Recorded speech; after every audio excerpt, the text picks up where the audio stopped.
See students, yesterday we have completed the canonical equations of motions. 3 equations हमने कल ख़त्म कर लिए थे. उसमें पहला इक्वेशन कौन सा था? v is equal to u plus a t. v का मतलब है फाइनल वेलोसिटी, u का मतलब है इनिशियल वेलोसिटी, a का मतलब है acceleration, t means time. Okay, उसके बाद हमने देखा था second equation s is equal to u t plus half a t square. Okay, where s is the displacement, u is the initial velocity, t is the time and a is the acceleration. Same way में. और third equation हमने देखा था v square is equal to u square plus 2as या x हमने देखा था. s या x दोनों क्या रिप्रेजेंट करते हैं? डिस्प्लेसमेंट रिप्रेजेंट करते हैं. So now today we have to start with motion under gravity. हमें क्या पढ़ना है आज? Motion under gravity. मतलब कल के जो इक्वेशंस हमने देखे थे वो क्या रिप्रेजेंट कर रहे थे? Motion of the body in a straight line. Straight line में जब बॉडी मूव कर रहा है तो उसका मोशन का इक्वेशन क्या थे वो हमने कल देख लिए थे. Today we have to see the motion under the gravity. मतलब ग्रेविटी के अंदर, ग्रेविटी में अगर कोई बॉडी चलता है, मोशन होता है तो उसका कैसे रहेगा. तो यहाँ पे हमें दो चीज़ें समझना पड़ेगा. First is that when the body is vertically moving downward, जब बॉडी नीचे गिर रहा है तब क्या होगा. और दूसरा है when the body is vertically moving upward. दो चीज़ें हमें अच्छी तरह से समझनी पड़ेगी. तो जब हम पहला कंसिडर करते हैं when a body falls vertically downward. Okay, तो पहले केस में क्या कंसिडर कर रहे हैं? When a body falls vertically downward, नीचे जब बॉडी गिर रहा है वर्टिकली डाउनवर्ड, तब acceleration a will become what? Plus of g. और x will become what? h means height. फिर से और एक बार समझ लो, जब भी बॉडी वर्टिकल डाउनवर्ड डायरेक्शन में गिरती है तो एक्सेलरेशन कैसे रिप्रेजेंट किया जाता है? ये acceleration is denoted by g, plus of g. Okay, और x की जगह में क्या लेते हैं हम? हाइट लेते हैं. अब ये क्यों ले रहे हैं g? Because whenever there is a body falling freely in the downward direction, acceleration of the earth gravitational field is trying to pull it towards its centre. तो एक्सेलरेशन ड्यू टू ग्रेविटी क्या कर रहा है? उस body को centre की तरफ खींच रहा है, अर्थ के सेंटर की तरफ खींच रहा है. तो हमारा जो मोशन है बॉडी का, जब नीचे गिर रहे हैं तब अलॉन्ग द ग्रेविटेशनल फील्ड है. तो जी का वैल्यू क्या आ जाएगा? Acceleration will become what? Positive. A is equal to plus of g and x will become what? H. H is equal to what? H is given by height. ये first condition है जब body falls freely downward, vertically downward under the action of acceleration due to gravity. तो a का value क्या हो जाता है? Plus of g. और एक्स का वैल्यू क्या हो जाता है? Height, H. ओके, अब दूसरा कंडीशन हमें क्या समझना है? When a body is moving vertically upward. Okay, जब बॉडी वर्टिकली अपवर्ड मूव होता है from the ground, when a body is moving vertically upward from the ground, then a will become minus of g and x will be h only. a क्या हो जाएगा? Minus जी. अब ये minus जी क्यों होगा? क्योंकि बॉडी को हम ऊपर फेंक रहे हैं और एक्सेलरेशन ड्यू टू ग्रेविटी क्या हो रहा है ना, उसको नीचे खींच रहा है. तो ग्रेविटी क्या है? डाउनवर्ड डायरेक्शन में, हम फेंक रहे कहाँ हैं? ऊपर के डायरेक्शन में. तो क्या होगा? We are sending it against the gravitational field. तो एक्सेलरेशन क्या हो जाएगा इधर? Minus of g. X will be remain h. तो अब हमें क्या करना? अब ये तो समझ में आ गया कि जब बॉडी नीचे की तरफ गिरता है तो उसको एक्सेलरेशन क्या रहेगा? पॉजिटिव रहेगा. When a body falls vertically downward, acceleration is equal to plus of g और x is equal to h. But when a body is moving vertically upward from the ground, then a will become minus of g and x will remain, height will remain same, x is equal to h.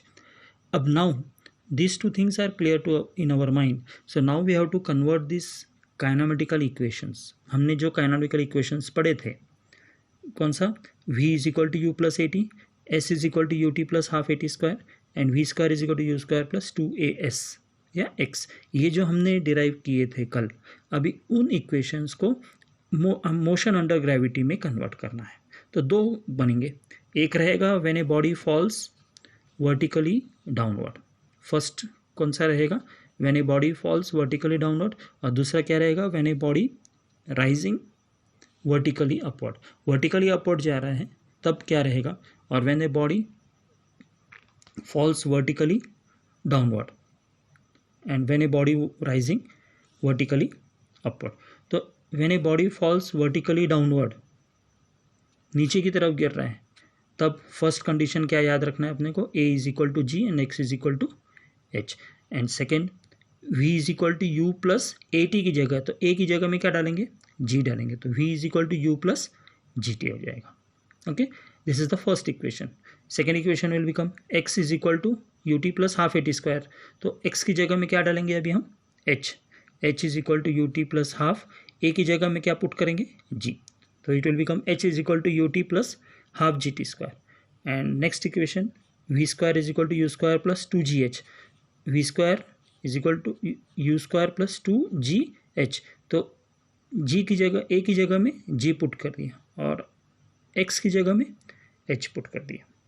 तो ये तीन equations हमें याद रखने हैं when a body falls vertically downward. और इधर g का वैल्यू क्या है, 9.8 मीटर पर सेकेंड स्क्वायर, ये ऑलरेडी हमने 10th में भी पढ़ा हुआ है, ये सब मालूम है,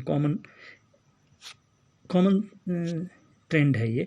और g का वैल्यू क्या होगा, it is fixed for a particular point, the g value will change from point two point.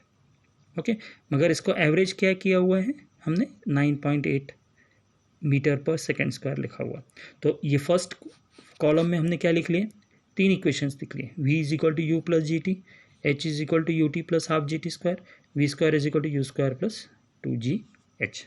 Okay, अभी सेकेंड कॉलम में आ जाएंगे। सेकेंड कॉलम किसके लिए है, when a body rising vertically upward, ऊपर की तरफ जा रहा है कोई body, when the body is moving vertically upward then a will become what, minus g, x will become h। So now equation, first equation is v is equal to u plus a t है, तो it will become v is equal to u minus of g t. Minus g t क्यों है, क्योंकि we are throwing the ball in the body in the upward direction. Clear हो गया। Similarly second equation है x is equal to u t plus half a t square, तो x की जगह में क्या पुट करना है, h is equal to u t minus of, a की जगह में माइनस जी, तो it will be minus of half g t square, h is equal to u t minus of half g t square. Similarly fourth, v square is equal to u square minus two g h, मतलब a की जगह में हमने क्या put किया, g, और x की जगह में हमने क्या पुट किया, h। सो ये हुआ तुम्हारा equation of motion under gravity. Clear हो गया। और एक चीज़ है, सपोज ये तो हो गया कि motion under the body freely falling और when we throw the ball in the upward direction. Okay, so one more thing we have to understand that when the body is falling, okay, above we are standing in a tower, और किसी building के ऊपर हम खड़े हैं और उस building से हम ऊपर फेंक रहे हैं बॉल को। समझ में आ रहा है। एक ये जो कंडीशन है सेकंड कंडीशन, ये क्या कंडीशन बताता है, when a body is rising vertically upward from the ground, तो ग्राउंड से हम नीचे से फेंक रहे हैं, तो क्या हो जाएगा इधर, when a body rising vertically upward, a is equal to minus g, x is equal to h, और h is equal height, v is equal to u minus of g t, h is equal to u t minus half g t square, v square is equal to u square minus two g h. So in this particular case ये क्या हुआ, motion under the gravity हो गया। सो motion under gravity के case में problem जब हम solve करेंगे उस वक्त हमें ध्यान रखना है कि जब हम टावर से फेंक रहे हैं या ग्राउंड से फेंक रहे हैं, तो when the body is falling vertically downward, जब नीचे गिरेगा बॉल या किसी भी ऑब्जेक्ट जब नीचे गिर रहा है, तब एक्सेलरेशन क्या हो जाएगा, a is equal to plus g, x will become h। When a body is moving vertically upward, then ground is from the ground, then a is equal to minus g and x is equal to h। Clear हो गया।